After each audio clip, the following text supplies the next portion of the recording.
गौरी पुत्र गणेश भगवान की जय। श्री लक्ष्मी नारायण भगवान की जय। श्री शंकर पार्वती भगवान की जय। बोलिए श्री शिवाय नमस्तुभ्यम। प्रिय भक्तजनों, आज हम इस वीडियो में माघ मास की मौनी अमावस्या की व्रत कथा सुनेंगे। तो आप सभी भक्तजन बड़ी ही श्रद्धा, ध्यान पूर्वक और प्रसन्न चित्त मन से इन कथाओं को पूरा अवश्य सुनिएगा। तो सभी प्रेम से बोलिए श्री शंकर पार्वती भगवान की जय। प्राचीन कथा के अनुसार एक बार एक गांव में गरीब ब्राह्मण का परिवार रहता था। उसके परिवार में वह, उसकी पत्नी और एक पुत्री थी। समय के साथ साथ पुत्री बड़ी हो रही थी और उम्र बढ़ने के साथ साथ पुत्री में स्त्रियोचित गुणों का भी विकास हो रहा था। और ब्राह्मण की पुत्री बहुत ही सुंदर, संस्कारवान और गुणवान थी। लेकिन ब्राह्मण गरीब था, इसीलिए उसका विवाह नहीं कर पा रहा था। तब एक दिन की बात है कि उस ब्राह्मण के घर एक साधु आते हैं और जब वे उस कन्या के सेवा भाव को देखते हैं तो काफी प्रसन्न हो जाते हैं और उस कन्या को लंबी आयु का आशीर्वाद देते हुए कहते हैं कि इस कन्या की हथेली में विवाह की रेखा नहीं है। और तब यह सुनकर ब्राह्मण ने उस साधु से पूछा कि ऐसा क्या किया जाए कि जिससे कन्या का विवाह हो जाए। तब साधु ने काफी देर विचार किया और बताया कि थोड़ी दूर एक गांव में धोबिन जाति की सोना नाम की महिला अपने बेटे और बहू के साथ रहती है, जो बहुत ही संस्कार संपन्न और पति परायण है। और यदि आपकी बेटी उसकी सेवा करती है तो सोना महिला इसकी मांग में अपनी मांग का सिंदूर लगा दे तो उससे इसकी शादी हो सकती है। और साधु ने यह भी बताया कि वह महिला कहीं भी आती जाती नहीं है। तब यह बात सुनकर ब्राह्मण अपनी बेटी से धोबिन की सेवा करने के लिए कहता है। और यह सब सुनने के पश्चात अगले दिन ही कन्या धोबिन के घर पहुंचकर उसका सारा काम करने के बाद घर वापस आ जाती है। और तब एक दिन सोना धोबिन अपनी बहू से पूछने लगती है कि तुम तो सुबह सुबह जल्दी उठकर सारा काम कर लेती हो और मुझे पता भी नहीं चल पाता। तब बहू कहती है कि मैं सोच रही थी कि आप सारा घर का काम कर लेती हैं और मुझे नहीं पता चलता। अब दोनों सास बहू यह सोचने लगती है कि यदि हम घर का काम नहीं कर रहे तो घर का काम कौन करके चला जाता है। तब अगले दिन वह सुबह जल्दी उठकर निगरानी पर बैठ जाती है और वह देखती है कि एक कन्या सुबह अंधेरे में आती है और घर का सारा काम करके चली जाती है। जब वह कन्या घर का सारा काम करके जा रही थी तो धोबिन उसके पैरों में गिर जाती है और पूछने लगती है कि तुम कौन हो और इस तरह से छुपकर मेरा काम क्यों कर जाती हो। तब ब्राह्मण की कन्या साधु द्वारा कही गई संपूर्ण बात उससे बताती है और सोना धोबिन पति परायण थी तो वह तैयार हो जाती है। उस समय उसके पति थोड़े अस्वस्थ थे और वह ब्राह्मण की कन्या के साथ जाते समय अपनी बहू से कह जाती है कि मेरे लौटने तक घर ही रहना। और जब सोना धोबिन अपनी मांग का सिंदूर उस कन्या की मांग में लगाती है तो इससे उसका पति मर जाता है। और जैसे ही यह बात धोबिन को पता चली तो वह घर से यह सोचकर चलती है कि कहीं रास्ते में पीपल का पेड़ मिलेगा तो उसे भौंरी देकर और परिक्रमा करने के पश्चात ही वह जल ग्रहण करेगी, क्योंकि वह घर से निर्जला ही चली थी और उस दिन सोमवती अमावस्या का दिन था। तब ब्राह्मण के घर पहुंचने के पश्चात उसने पूरे पकवान नहीं खाए। उसकी जगह उसने ईंट के 108 बार टुकड़े करके पीपल के वृक्ष को 108 बार भौंरी देकर परिक्रमा की और उसके पश्चात ही जल ग्रहण किया। तब ऐसा करने से उसके पति फिर से जीवित हो गए और उसी दिन से सोमवती अमावस्या का महत्व स्थापित हो गया। पीपल के वृक्ष में देवों का वास होता है और जो भी व्यक्ति इस अमावस्या के दिन व्रत कथा को ध्यान से सुनता है अथवा पढ़ता है, भगवान निश्चित ही उसकी सभी मनोकामनाएं पूरी करते हैं। इसीलिए सोमवती अमावस्या के दिन से शुरू करके जो व्यक्ति हर अमावस्या के दिन भौंरी देता है उसके सुख और सौभाग्य में वृद्धि होती है। पीपल के पेड़ में सभी देवों का वास होता है, अतः जो व्यक्ति हर अमावस्या को न कर सके वह सोमवार को पड़ने वाली अमावस्या के दिन 108 वस्तुओं की भौंरी देकर सोना धोबिन और गौरी गणेश की पूजन करता है, उसे अखंड सौभाग्य की प्राप्ति होती है। और ऐसी प्रचलित परंपरा है कि पहली सोमवती अमावस्या के दिन धान, पान, हल्दी, सिंदूर और सुपारी की भौंरी दी जाती है और उसके बाद की सोमवती अमावस्या को अपने सामर्थ्य के हिसाब से फल, मिठाई, सुहाग सामग्री, खाने की सामग्री इत्यादि की भौंरी दी जाती है और फिर भौंरी पर चढ़ाया गया सामान किसी सुपात्र ब्राह्मण, ननंद या भांजे को दिया जाता है। अतः हे शंकर पार्वती भगवान जी, इस कथा को कहते, सुनते और हुंकारा भरते सभी पर सदैव अपनी कृपा बनाए रखना, सभी को अखंड सुहाग देना। तो सभी प्रेम से बोलिए श्री शंकर पार्वती भगवान की जय। प्रिय भक्तजनों, आइए अब सुनते हैं सभी मनोकामनाओं को पूरी करने वाली अगली कथा। एक राज्य में एक राजा और एक रानी रहते थे, जिनकी 4 संतानें थी, 2 लड़के और 2 लड़की। एक लड़की का नाम पूर्णिमा और दूसरी लड़की का नाम अमावस्या था। पूर्णिमा घर के कामों में निपुण थी और घर का पूरा काम करती थी और भगवान की पूजा अर्चना भी किया करती थी। इसके अतिरिक्त वह गौ माता की सेवा भी किया करती थी और उसकी दूसरी बहन अमावस्या ना ही घर का कोई काम करती थी और ना ही भगवान की पूजा अर्चना करती थी और ना ही गौ माता की सेवा करती थी। पूर्णिमा सर्वगुण संपन्न थी, फिर भी राजा और रानी अपने दोनों बेटों तथा पुत्री अमावस्या को ही प्यार करते थे और वह पूर्णिमा से प्यार नहीं करते थे, उसके साथ भेदभाव करते थे। राजा के चारों पुत्र और पुत्री धीरे धीरे बड़े हो रहे थे। जब वे बड़े हो गए तब राजा ने अपने दोनों पुत्रों का विवाह योग्य कन्याओं के साथ करा दिया। इसके बाद रानी ने राजा से कहा कि अब दोनों पुत्री विवाह के योग्य हो गई हैं और इन दोनों का विवाह भी करा दो, लेकिन पुत्री अमावस्या का विवाह किसी बड़े खानदान में कराना और पूर्णिमा का विवाह किसी गरीब परिवार में कराना, क्योंकि पूर्णिमा को केवल भगवान की पूजा पाठ करना ही पसंद है और गाय की सेवा करना पसंद है। और अब रानी ने राजा को दोनों पुत्रियों का रिश्ता तय करने के लिए भेज दिया। तब राजा ने अपने पड़ोसी राज्य में जाकर वहां के राजा के पुत्र से अमावस्या का रिश्ता तय कर दिया और वहीं पास के गांव में जाकर एक गरीब परिवार के लड़के से पुत्री पूर्णिमा का रिश्ता भी तय कर दिया। और यह सारी बात जाकर राजा ने अपनी रानी से बताया तो रानी यह सोचने लगी कि अब देखते हैं कि भगवान इसकी मदद कैसे करते हैं। यह बहुत ही पूजा पाठ करती है और भगवान में मगन रहती है। लेकिन पूर्णिमा का भाई और उसकी भाभी पूर्णिमा से बहुत प्यार करते हैं, क्योंकि पूर्णिमा उनके घर के कामों में उनका साथ देती है और कामों में उनका हाथ बटाती है और यही उनकी दूसरी बहन अमावस्या उन पर अपना रोब जमाती है और घर का कोई कार्य नहीं करती। तब कुछ समय बीत जाने के बाद दोनों पुत्रियों का विवाह हो जाता है।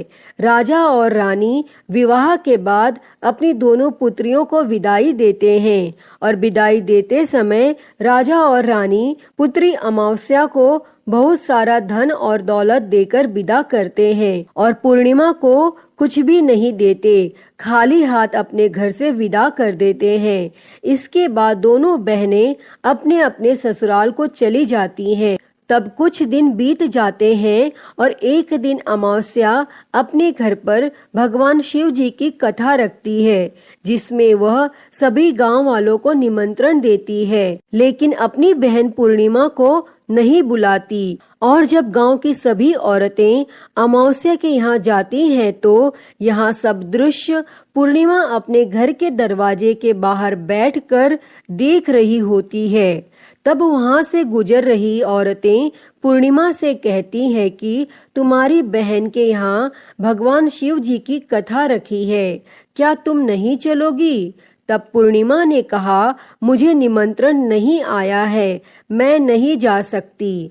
और सभी गांव की औरतों ने पूर्णिमा से कहा, बुलाया नहीं तो क्या हुआ, भगवान शिव की कथा है, तुम हमारे साथ चलो।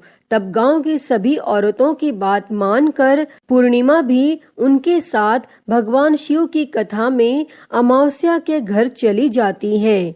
और जब अमावस्या की नजर पूर्णिमा पर पड़ती है तो वह कहती है कि तुम यहाँ कैसे चली आई, मैंने तो तुम्हें बुलाया नहीं था। खैर कोई बात नहीं, अब तुम आ ही गई हो तो चुपचाप बैठी रहना। और यह कहते हुए अमावस्या ने पूर्णिमा की गरीबी का भी मजाक उड़ाया। तब पूर्णिमा की आंखों में आंसू आ गए और वह रोते रोते मन ही मन में पूर्णिमा भगवान शिव से विनती करती है कि हे भगवान, क्या पूजा पाठ करना गलत है, गौ माता की सेवा करना गलत है, आखिर मेरी गलती क्या है, आप मुझ पर अपनी कृपा दृष्टि कब बनाएंगे? और पूर्णिमा बार बार भगवान शिव से यही कहती रहती। तब इतने में शिव कथा पूरी हो जाती है और अमावस्या भगवान का प्रसाद बांटने लगती है और वह सभी लोगों को प्रसाद देती है, लेकिन पूर्णिमा को वह प्रसाद नहीं देती। पूर्णिमा बिना प्रसाद के ही अपने घर लौट जाती है और रास्ते में वह यह सोचते हुए चलती है कि यदि बच्चे उससे कथा का प्रसाद मांगेंगे तो वह उन्हें क्या जवाब देगी। और तब उसने सोचा था कि वह अपने मायके अपने भाई भाभी के यहाँ जाएगी और वहाँ से अपने बच्चों के लिए कुछ लेकर आ जाएगी।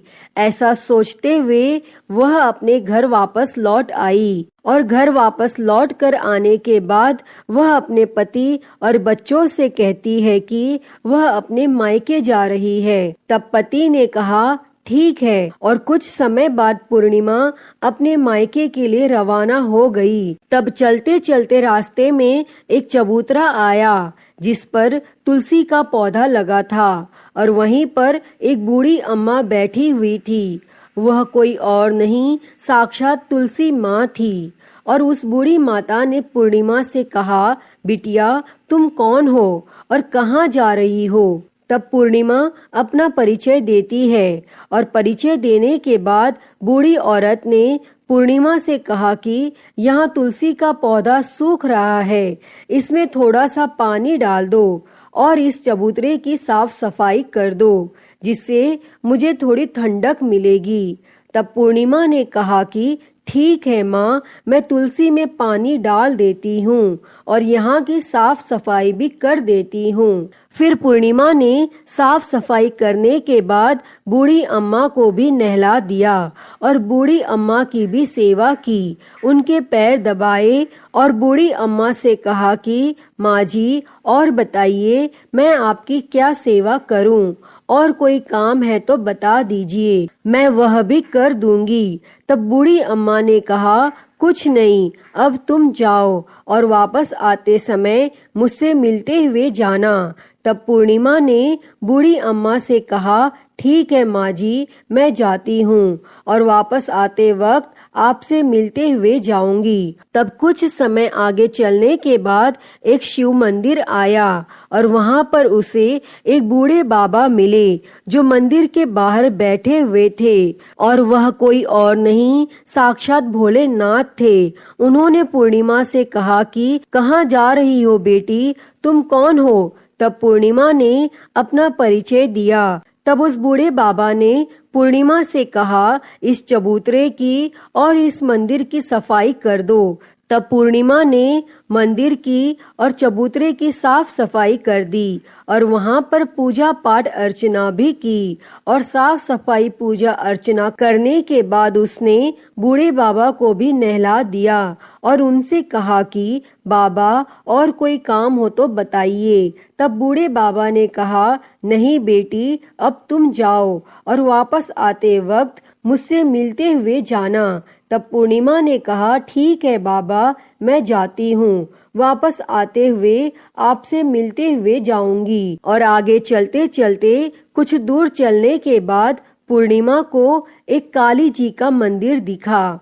वहाँ भी एक बूढ़ी अम्मा चबूतरे पर बैठी हुई थी और उस बूढ़ी औरत ने भी पूर्णिमा से कहा कि बेटी, तुम कौन हो, कहाँ जा रही हो। तब पूर्णिमा ने उस बूढ़ी औरत को भी अपना परिचय दिया और बूढ़ी औरत ने पूर्णिमा से कहा कि यहाँ पर सभी पूजा पाठ करने के लिए आते हैं, लेकिन मंदिर की साफ सफाई करने के लिए कोई नहीं आता, इसीलिए तुम मंदिर की और चबूतरे की साफ सफाई कर दो। तब पूर्णिमा ने कहा, ठीक है माता जी। और पूर्णिमा मंदिर की और चबूतरे की साफ सफाई कर देती है और पूजा पाठ भी करती है और माता जी का श्रृंगार भी कर देती है और उस बूढ़ी अम्मा को भी नहला देती है और बूढ़ी अम्मा के पैर भी दबाती है और कहती है कि सभी काम हो गया माँ जी, और कोई काम हो तो बताइए। तब बूढ़ी अम्मा कहती है कि नहीं बेटी, अब तुम जाओ, लेकिन वापस आते वक्त मुझसे मिलते हुए जाना। तब पूर्णिमा कहती है, ठीक है, और वह आगे चली जाती है। तब आगे चलते चलते एक नदी आती है। वहाँ पर भी एक बूढ़ी अम्मा बैठी रहती है और वह कहती है कि बेटी, तुम कौन हो और कहाँ से आई हो। तब उसे भी पूर्णिमा अपना परिचय देती है। तब बूढ़ी औरत पूर्णिमा से कहती है कि नदी पर स्नान करने तो यहाँ पर सब आते हैं, लेकिन यहाँ की साफ सफाई कोई नहीं करता, इसीलिए तुम इस किनारे पर साफ सफाई कर दो। तब पूर्णिमा कहती है, ठीक है माँ जी, और वह वहाँ की साफ सफाई कर देती है और उस बूढ़ी अम्मा के पैर दबा देती है और कहती है, माँ जी, और कोई काम हो तो बताइए। तब बूढ़ी औरत कहती है कि कुछ नहीं बेटी, तुम जाओ, लेकिन वापस आते वक्त मुझसे मिलते हुए जाना। और वह पूर्णिमा नाव में बैठकर नदी के दूसरे किनारे पहुंच जाती है और वह अपने मायके पहुंच जाती है और वहां पर पूर्णिमा के भाई और भाभी उसे देखकर बहुत खुश हो जाते हैं और वे पूर्णिमा की बहुत खातिरदारी करते हैं और उससे बहुत सारी बातें करते हैं और कहते हैं कि बच्चों को भी साथ में लेकर आती तो बहुत अच्छा होता। और अब कुछ समय के बाद पूर्णिमा ने वापस अपने ससुराल जाने को कहा तो उसकी भाभी ने उसके लिए एक साड़ी दी और थैले में बच्चों के लिए कपड़े और खाने पीने की कुछ चीजें रख दी और कहा कि तुम बहुत दिनों के बाद आती हो। और पूर्णिमा की भाभी ने यह थैला पूर्णिमा के हाथ में दे दिया और कहा कि जाओ और जल्दी वापस आना। इसके बाद पूर्णिमा वहां से अपने ससुराल के लिए रवाना हो गई और उसी नदी के किनारे पहुंची और नाव में बैठकर दूसरे किनारे पर उतर गई। और वहां उतरने के बाद वहां पर उसे वह बूढ़ी अम्मा मिली जो साक्षात गंगा मैया थी। और उस बूढ़ी अम्मा ने पूर्णिमा को एक थैला दिया और कहा कि इसे तुम अपने घर जाकर ही खोलना। और अब पूर्णिमा के पास 2 थैले हो गए थे और उन्हें लेकर पूर्णिमा वहां से रवाना हुई। आगे कुछ दूर चलने पर काली माँ का मंदिर आया और वहां पर काली माँ बूढ़ी माँ के रूप में विराजमान थी। तब बूढ़ी अम्मा ने कहा, आ गई बेटी पूर्णिमा। तब पूर्णिमा ने कहा, हाँ माँ जी, मैं आ गई। तो काली माँ ने उसे एक थैला दिया और कहा, तुम यह थैला अपने घर जाकर खोलना। और अब पूर्णिमा के पास 3 थैले हो गए थे। तीनों थैली लेकर पूर्णिमा आगे बढ़ी और कुछ दूर जाने पर भगवान शिव जी का मंदिर आया, जहाँ बूढ़े बाबा के रूप में भगवान शिव जी स्वयं विराजमान थे। तब बूढ़े बाबा ने कहा, पूर्णिमा तुम वापस आ गई? तब पूर्णिमा ने कहा, हाँ बाबा मैं वापस आ गई। तब बूढ़े बाबा ने भी पूर्णिमा को एक थैला दिया और कहा कि यह थैला तुम घर जाकर ही खोलना।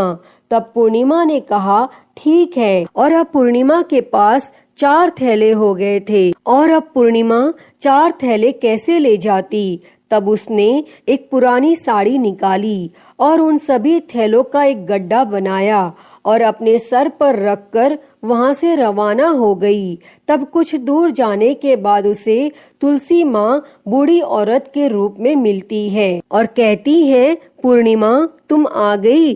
तब पूर्णिमा कहती है, हाँ माँ जी मैं आ गई। तब वह बूढ़ी औरत भी उसे एक थैला देती है और कहती है कि यह थैला तुम अपने घर जाकर ही खोलना। तब पूर्णिमा कहती है ठीक है माँ जी। और अब पूर्णिमा के पास 5 थैले हो गए थे। तब पूर्णिमा वहां से रवाना हुई और अपने घर पहुंच गई। तब पूर्णिमा ने सारा सामान नीचे रखा और सबसे पहले अपने मायके का थैला खोलकर देखने लगी तो उसमें बच्चों के लिए अच्छे अच्छे कपड़े और खाने पीने की चीजें थी और उसमें कुछ गहने भी थे। और पूर्णिमा ने कपड़े अपने बच्चों को दे दिए और खाने पीने की चीजें भी बच्चों को दे दी और बच्चे यह सब पाकर बहुत खुश थे।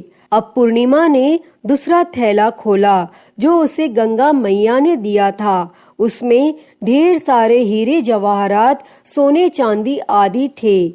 इसके बाद अब पूर्णिमा ने तीसरा थैला खोला जो उसे काली माँ ने दिया था तो उसमें बहुत सारा सोना श्रृंगार का सामान भरा हुआ था।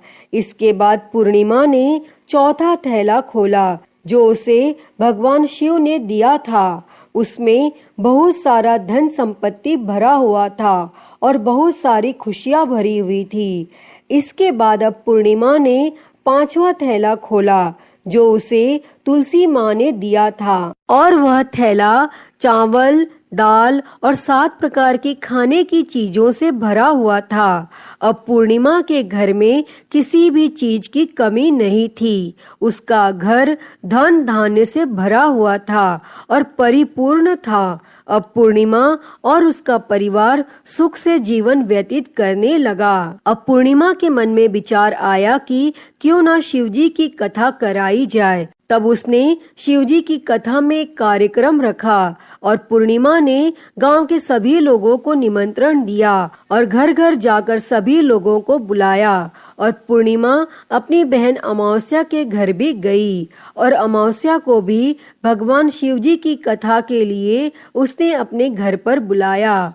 और जब अमावस्या पूर्णिमा के घर शिवजी की कथा में आई तो उसने देखा कि पूर्णिमा के घर में किसी भी चीज की कोई कमी नहीं है। इतना सारा धन दौलत देखकर अमावस्या आश्चर्यचकित हो गई। तब उसने पूर्णिमा से कहा कि तुम्हारे घर में इतनी धन दौलत कहाँ से आई। तब पूर्णिमा ने कहा, देखो बहन, तुमने शिवजी की कथा में मुझे नहीं बुलाया था, फिर भी मैं चली आई और तुमने मुझे प्रसाद तक नहीं दिया था और मेरी गरीबी का मजाक भी उड़ाया था। उसके बाद मैं अपने घर आ गई और घर आते हुए मन ही मन सोच रही थी कि अपने मायके जाऊंगी और मैं अपने मायके चली गई।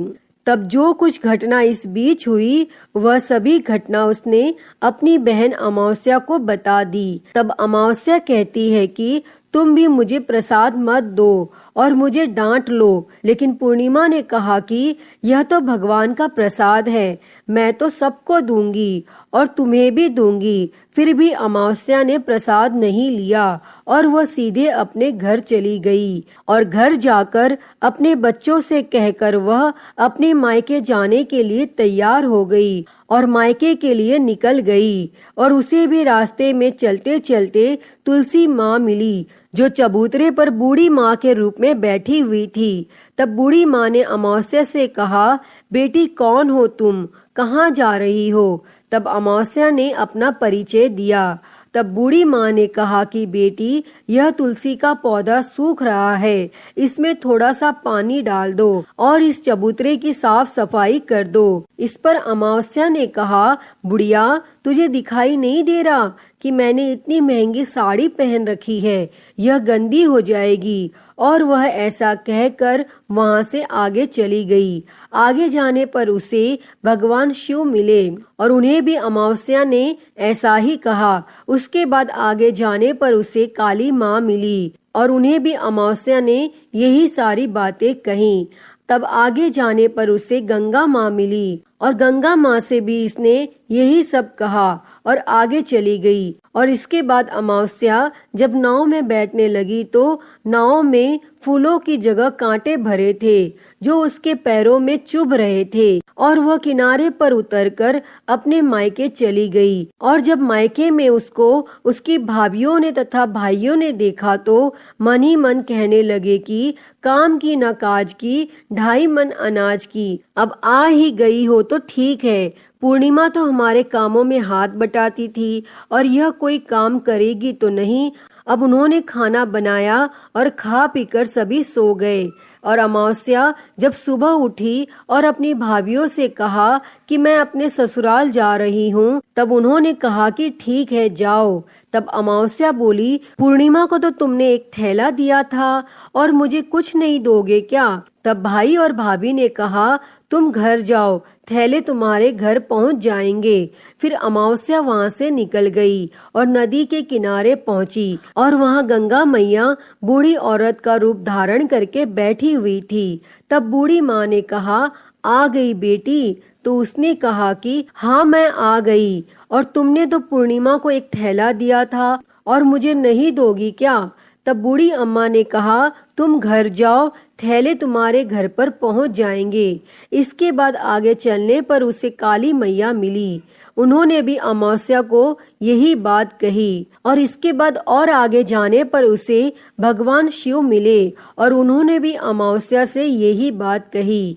तब थोड़ी और आगे जाने पर उसे तुलसी माँ मिली और तुलसी माता ने भी अमावस्या से यही कहा कि तुम घर जाओ, थैले तुम्हारे घर पहुंच जाएंगे। तब अमावस्या अपने घर पहुंच गई और आंगन में देखा तो वहां पर 5 थैले पड़े हुए थे। तब अमावस्या ने मन ही मन सोचा कि अब तो मेरे पास बहुत सारी धन और दौलत आ जाएगी। और जल्दी जल्दी उसने सभी थैलों को खोला। किसी में मिट्टी थी तो किसी में पत्थर, किसी में कंकर और किसी में कोयला। और उसके मायके से भी कुछ नहीं मिला था। इन थैलों में कुछ भी नहीं था। तब अमावस्या दौड़ती हुई पूर्णिमा के घर गई और कहती है कि तुम्हें तो इतना सब कुछ मिला, मुझे तो कुछ नहीं मिला, आखिर क्यों? तो पूर्णिमा कहती है कि जब मैं अपने मायके जाती हूँ तो अपनी भाभियों के साथ उनके कामों में हाथ बटाती हूँ, उनके साथ मिलकर काम करती हूँ, लेकिन तुम ऐसा कुछ नहीं करती, उनकी इज्जत भी नहीं करती, इसीलिए वह तुम्हें भला क्या देंगे। इसके बाद तुमने गंगा मैया को ठुकरा दिया और काली माँ को भी ठुकरा दिया और भगवान शिव को भी तुमने ठुकरा दिया, इसीलिए उन्होंने भी तुम्हें कुछ नहीं दिया। तब अमावस्या कहती है कि बहन, तुम मुझे माफ कर दो, मैंने तुम पर हमेशा अत्याचार किया है, मुझे कुछ नहीं मिला तो कोई बात नहीं, मैं भी भगवान की भक्ति करूंगी और सब कुछ प्राप्त कर लूंगी, मुझे इन सब चीजों का रहस्य बताओ। तो पूर्णिमा ने कहा कि तुम 3 सूत्र का ज्ञान ले लो और उसकी कथा करना।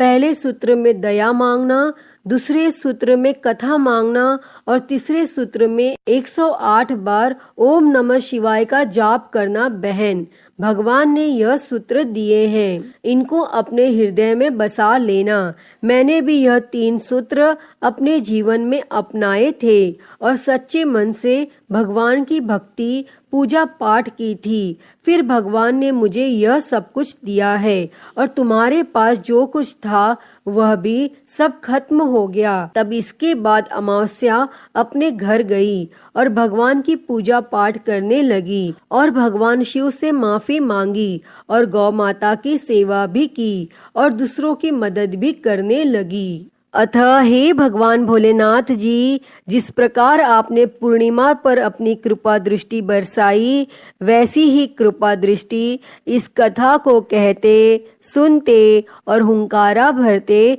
सब पर बरसाना, सभी की गरीबी दूर करना और सबकी मनोकामना पूर्ण करना। तो सभी प्रेम से बोलिए श्री उमापति महादेव की जय। हर हर महादेव। प्रिय भक्तजनों, तो मैं उम्मीद करती हूँ कि आपको यह कथा पसंद आई होगी और अगर वीडियो अच्छी लगी हो तो इसे लाइक करें, ज्यादा से ज्यादा शेयर करें और कमेंट में हर हर महादेव लिखना ना भूलें और महाकाल भक्ति ज्ञान चैनल को सब्सक्राइब कर नोटिफिकेशन बेल को जरूर ऑन कर लें। हर हर महादेव। धन्यवाद।